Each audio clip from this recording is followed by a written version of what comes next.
હાંસોટ બમલેશ્વર હોળીઘાટ ખાતે સુવિધાના મુદ્દે 100 થી વધુ પરિક્રમાવાસીઓનો હંગામો મચાવ્યો હતો. બમલેશ્વર હોળીઘાટ ખાતે હજુ પણ પ્રાથમિક સુવિધાના વિકટ પ્રશ્નો જોવા મળી રહ્યા છે. રહેવા સહિતના પ્રાથમિક સુવિધાઓના મુદ્દે હંગામો થયા બાદ હોળીઘાટની બુકિંગ ઓફિસમાં માથાકૂટ સર્જાઈ હતી. પવિત્રમાં નર્મદાની પરિક્રમામાં વધુ એક વિવાદ સામે આવ્યો છે. આજરોજ નર્મદા સંગમ સ્થાન બમલેશ્વર હોળી ઘાટ ખાતે સુવિધાઓના મુદ્દે તેમજ હોળીમાં દિવસના બદલે રાત્રિના લઈ જવાના મુદ્દે લક્ઝરી બસ અને બાઇક સહિત પગપાળા આવેલા 100 થી વધુ પરિક્રમાવાસીઓએ હંગામો કર્યો હતો. પ્રાથમિક રહેવા, જમવા તેમજ અન્ય સુવિધા ન હોવાની વાતે ઉગ્ર અવાજે રજૂઆત દોર ચલાવ્યો હતો.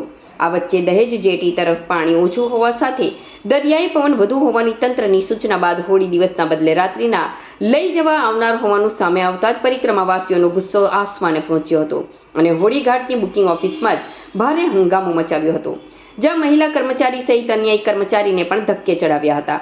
આ વચ્ચે વહીવટી તંત્ર દ્વારા દરિયાઈ પવન ઓછો થયો હોવાની જાણ તથા તમામ પરિક્રમાવાસીઓને હોડીમાં બેસાડી નર્મદા સંગમ સ્થાન પાર કરાવવા માટે મોકલી આપવામાં આવ્યા હતા.